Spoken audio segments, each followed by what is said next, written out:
Welcome back to a discussion about reflection and refraction. Something that any wave can do, but we talk about it certainly the most with light. All right, so what we show here is a blue ray.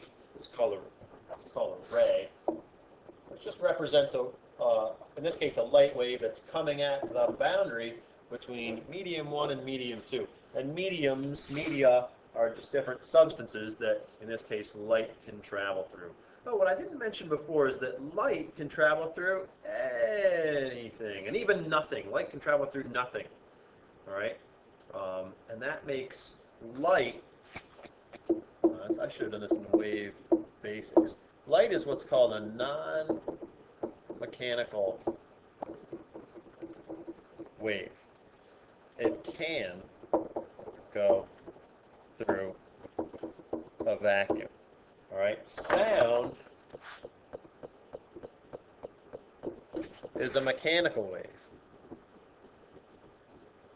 Has to travel through stuff. Can't go through a vacuum. Darn it, I should have done this in wave basics. That's okay. All right. Now also, light is what we call a transverse wave, and that it does this. Oscillates up and down as the wave moves or propagates that way. All right. Sound is what's called a longitudinal wave, in that, well, it does like this. Things get compressed and then spread out, and then compressed and then spread out, and then compressed. And these little particles, as the wave moves this way, these particles do this. They go back and forth.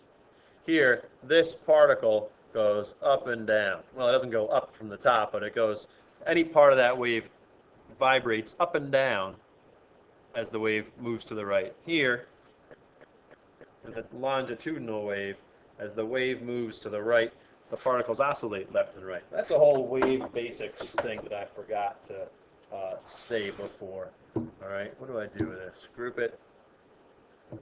Move it. That in there. Okay, back to the top. Now, so as light approaches this boundary between two different media, well, one thing that always happens is that some of the light will bounce off. And it bounces off, we call that reflection. The law of reflection says that if this is what we call an incident angle, well, the reflected angle is the same exact angle. Notice where I'm measuring the angles from. We measure the angles from the normal. Right? This thing is called a normal. Perpendicular to the surface. That's what normal means. All right. Now, the other part of the wave, so this is the reflected ray.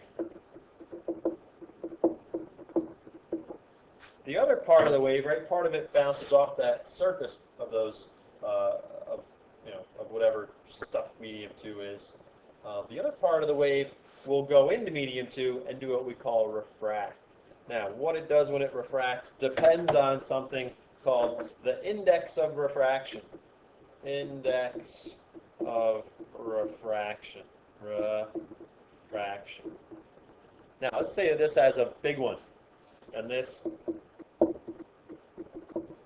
has a small one. We'll call this N1 and N2. This is a bigger to a smaller, and that's what we would call a more to less. We like to say typically less to more. Here we're going more to less. Well, as you might remember, less to more bends toward, more to less bends away from the normal. So this wave would bend that way. Notice the wave was going this way. Here's the normal. It bent away from the normal. All right. I wish I had started with the other example, which is, booyah, look at that one, ready to rock already. Here's a case where, move it, good.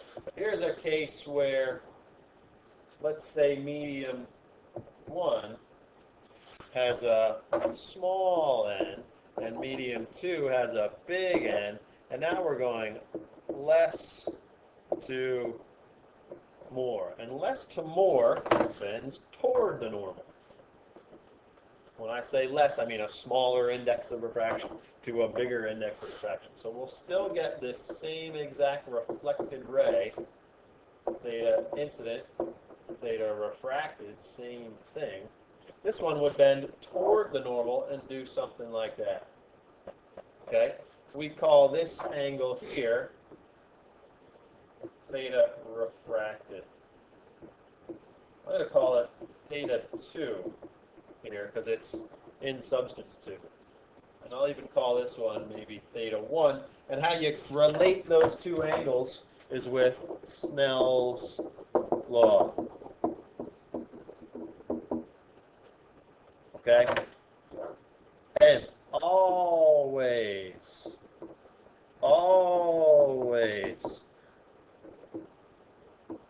greater than 1. All right? You ought to know that N of air is 1, pretty much 1. N of a vacuum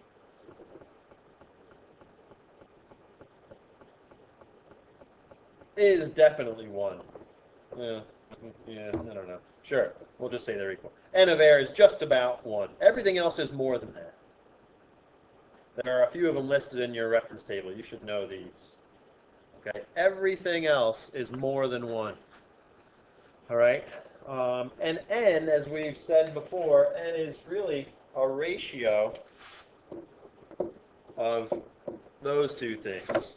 C, by definition, is 3 times 10 to the 8th meters per second. That's the speed of light in a vacuum. And V is speed of light in some substance with index N. All right? So the bigger N is, the smaller the speed of light in any substance is. So when light goes, say, from air into anything else that has an N that's bigger than 1, well, that light slows down. And because that light slows down, what happens is, well, the wavelength also changes. All right? So when wave crosses boundary, speed always changes. 2, direction can change. The only time it doesn't change is if the wave comes directly at it like that. Then it'll just go through, but change speed for sure. All right, big one here. Frequency stays constant. Oof. And then 4,